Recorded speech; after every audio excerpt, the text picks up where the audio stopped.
Well, we know that experts say we need to move away from coal for the planet, but what is the transition plan to move away from it? Let's delve into that right now on Ticker Climate.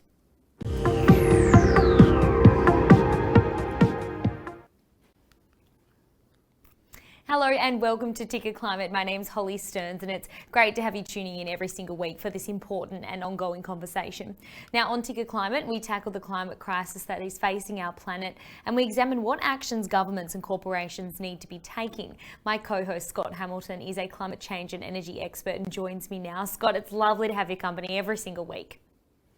Great to be here again, Holly, and nice to see you again. What are we chatting about today? Yeah, look, we're only weeks away for the big climate summit in Glasgow. And this weekend, the Australian Business Council has come out and said that Australia needs to make much bigger cuts in its emissions by 2030. So that's big news. The other thing which we have just seen the last 24 hours is Twiggy Forrest and his new business called Fortescue Future Industries has announced a major new gigafactory hydrogen plant for Queensland, which we're going to work out what that's all about as well. Wonderful. Let's get right into it. Today our guest is Richie Merzian, who is the Director of Climate at the Australia Institute. Richie, also great to have your company today. Thanks for joining us. Thanks, Holly. Thanks, Scott. Let's get right into it, guys. As Scott was just mentioning, the Business Council of Australia announcing today that they're calling for bigger cuts by 2030. Richie, this is something they said only a couple of years ago would be economy wrecking. Why the change in heart now, do you think? Yeah, it's quite the gymnastic backflip from the Business Council. At the time when they did say that a 45% emission reduction target by 2030 would be economy wrecking, the Australian Institute challenged them and said that there was actually no evidence to support that claim. In fact, we found over 20 different modelling exercises and research reports that showed the opposite. And now we find the Business Council is actually on the bandwagon. They support an even stronger target. And that's because that was always the case. It was always in our interest to begin that transition, to take advantages of the opportunity cost of cheap renewables, and to actually explore what an organized shift looks like. So it's great that the Business Council has finally joined the fold, albeit too late after causing quite the disruption beforehand. But it also shows you how mainstream it is now to support net zero by 2050, to support a decent interim target by 2030. What we need to see, though, is concrete, immediate actions, and that's what we're all looking for. It certainly is very big news, Richie. A major turnaround by the Business Council over 2 years, which is actually pleasing to see. Now they're calling for essentially for Morrison to join the other world leaders and halve emissions by 2030. Now, do you think he's going to do this? That'd be one of my questions to you. And is there some tricky things that are happening in terms of the way the Australian government does its accounting and those things? You're right. The rest of the world have basically taken up the call. The whole purpose of COP26 is that it's 5 years nominally after the Paris Agreement. The purpose is to increase nationally determined contributions. That's what you're doing this decade. Now, we've seen so many G7 countries take up that call. The US setting the pace by at least halving emissions, the UK going further, as is the EU.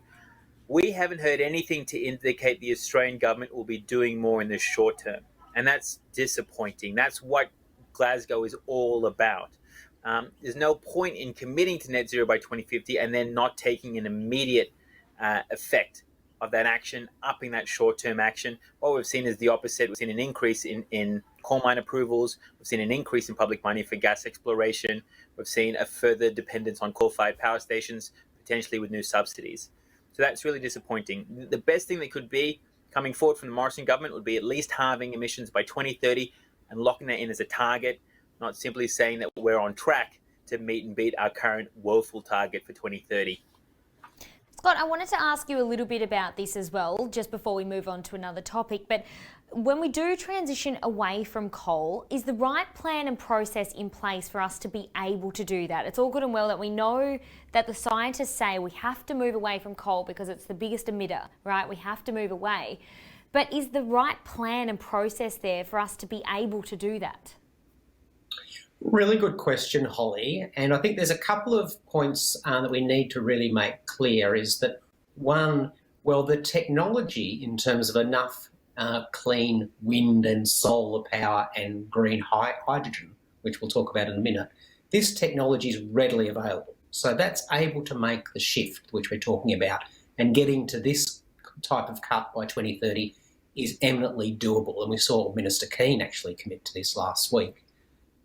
The question about the plan, though, this is where I've got a major problem, that because our federal government has kept its head in the sand, keeping subsidising fossil fuels and old coal clunker power stations, they don't have a plan to manage the orderly exit of these coal-fired power stations. And that's what I'm really worried about. It's not the big companies, which you saw all over some of the newspapers today.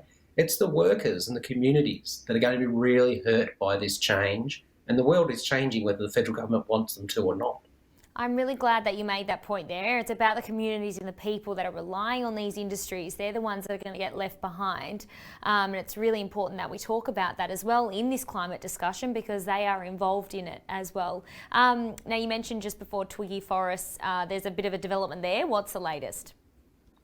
Yeah, so essentially the idea behind how we decarbonise is we electrify everything that we possibly can and use wind and solar and pumped hydro to power our cars and our industry and our homes.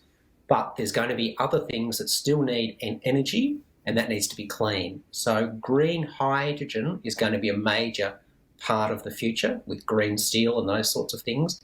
And just on the weekend, Twiggy Forrest and his company Fortescue Future Industries made a major announcement of one of the world's biggest factories for producing all this new technology and this equipment. And in particular, electrolyzers to actually manufacturing hydrogen from water. So using wind and solar power and essentially to make hydrogen from water, you need these electrolyzers and they're going to produce world-scale plant and equipment in Queensland. It's a fantastic news. It's a really good story. Richie, what are your thoughts on green hydrogen? Green hydrogen is the only type of hydrogen we should be exploring right now, right? You can make hydrogen, as Scott mentioned, by using water and electrolyzers and powering the whole thing with renewables, or you can make it using fossil fuels, which releases more emissions than if you just burnt the fossil fuels directly. So it's just logical to go down the green hydrogen path, and it will serve a purpose as part of that transition plan. And it's great to see Australia and titans of industry in Australia finally come to the table on this. When you talk to countries overseas, they're jealous of the resources that Australia has to redirect towards the green revolution. And instead, they're surprised by the fact that we're still stuck in our old ways. We only see ourselves as a giant quarry with coal and gas. So it's great to see us actually seize these opportunities and move forward because this is a competition, this is a race, and we want Australia to win. And right now, many people in this country have their heads buried in the sand, and that's definitely not going to get us very far. So it's a great development. Now, Scott, you were talking about green hydrogen targets. What's the importance of that? Yeah, so one of the things with these new technologies is you have to create the space for them to be commercialised and to bring them down the cost curve. Now, there is a role for government, that clearly governments have a role in supporting research and development and commercialisation of new technologies like green hydrogen. And so it's interesting that in that same Business Council report, they're calling for a renewable gas target, basically just to support bringing on hydrogen made from renewable energy, not from fossil fuels, like Richie said, but a government target that would effectively provide a subsidy to get this technology moving, to create the market for these new products. And that's what we really need. And I recently did a paper with Simon Holmes at Court really saying we should base a new green hydrogen target similar to the RET, the target which was used to bring down the cost of wind and solar power over the past 10 years, which was actually brought in by John Howard, actually. Mm. Now, Richie, in Australia, Minister for Energy Angus Taylor actually says that the Business Council of Australia's proposal is a carbon tax. is it? And what do you think about that? Can you just explain for us? So the Minister for Energy and Emissions Reduction, Angus Taylor, has a particular approach to climate change, which is technology, not taxes. And what that means is that Australians won't be asking high polluters to pay for the cost of polluting. Instead, the Australian public pays polluters to slightly reduce their pollution levels, and also pays for their technology to be developed to continue to use fossil fuels. That has currently been the approach by the minister. And anything that runs contrary to that is dubbed a tax, as a way of trying to hark back to when Australia did have a carbon price, which is ironic because the Australian carbon price that ran from 2012 to 2014 reduced emissions by 2%. The economy grew by 5%. So Australia knows how to run a carbon price. It's worked, and that was scrapped. And instead, we've had this direct action approach, funding polluters to slightly reduce emissions, funding technologies that seem to only help fossil fuels. And that's been the approach so far, which has led to emissions rising and then only slightly plateauing, not really as a result of the federal government's actions, more despite them. Now, also, Scott, I wanted to get your thoughts on this, or both of you actually. There is a sad story that the federal government is ignoring pleas from Torres Strait leaders to visit and address sea level rise. Scott, I'll start with you. What are your thoughts on that this week? Yeah, again, this is really concerning, and these are our people, and it's our doorstep in terms of the area that we're talking about, and these communities are in risk of losing their homes due to sea level rise. And this is a really tragic issue, and it's confronting them now. And I don't understand it, but I was watching a report over the weekend whereby essentially the Australian government is refusing to even visit and talk to them, which I just find astounding.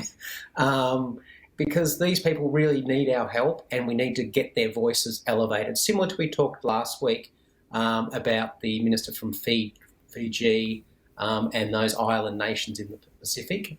Similar story. And again, we need to make sure they're front and centre in this important conference in Glasgow. Well, we were talking about Tuvalu, I think it was, and they were actually at risk of losing their entire homes there, everything they've worked hard for. Richie, what are your thoughts on that? And I also want to get your thoughts. I know that you are actually heading over to COP26 in Glasgow. What are your thoughts and feelings before you head over there as well? It's a good point. Last week, I had the opportunity to interview the Honourable Prime Minister of Samoa, Fiame Naomi Matafa. She's just come to power, displacing the previous leader who'd been there for 22 years. And she had a very strong message on climate, which is that Australia should be halving its emissions. It should be joining global efforts to push for more action. It should be giving more financial support to Pacific Island countries. It should rejoin the Green Climate Fund, which Prime Minister Morrison pulled Australia out of in late 2018.